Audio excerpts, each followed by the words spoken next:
2018 সালে আর্জেন্টিনা কোচের দায়িত্ব নেন লিওনেল স্কালোনি। দলের দায়িত্ব নেওয়ার পর 2021 সালে আর্জেন্টিনাকে কোপা আমেরিকার শিরোপা এনে দেন তিনি।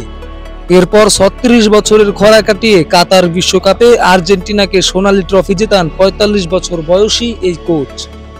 গেল বছরের নভেম্বরে বিশ্বকাপ বাছাই পর্বে ব্রাজিলকে হারানোর পর আর্জেন্টিনার কোচের দায়িত্ব থেকে সরে দাঁড়ানোর ইঙ্গিত দিয়েছিলেন লিওনেল স্কালোনি।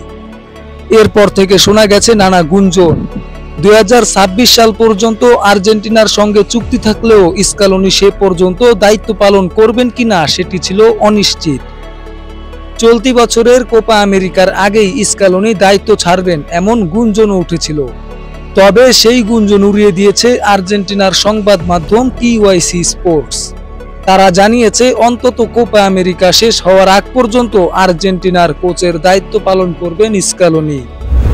ফুটবলের জনপ্রিয় ইতালীয় সাংবাদিক ফাব্রিসিও রোমানো সামাজিক যোগাযোগ মাধ্যম সাবেক টুইটারে এক পোস্টের মাধ্যমে জানিয়েছেন, আর্জেন্টিনা ফুটবল অ্যাসোসিয়েশনের সভাপতি ফাবিয়ান তোপিয়ার সঙ্গে সাক্ষাৎ করেছেন লিওনেল স্কালোনি। এরপর চলতি গ্রীষ্মে কোপা আমেরিকা পর্যন্ত আর্জেন্টিনার কোচ হিসেবে দায়িত্ব পালনের বিষয়ে সিদ্ধান্ত চূড়ান্ত করেছেন তিনি। আগামী 20 জুন যুক্তরাষ্ট্রে শুরু হবে কোপা আমেরিকার জমজমাট আসর। এরপর 14 জুলাই ফাইনালের মাধ্যমে শেষ হবে আসরটি।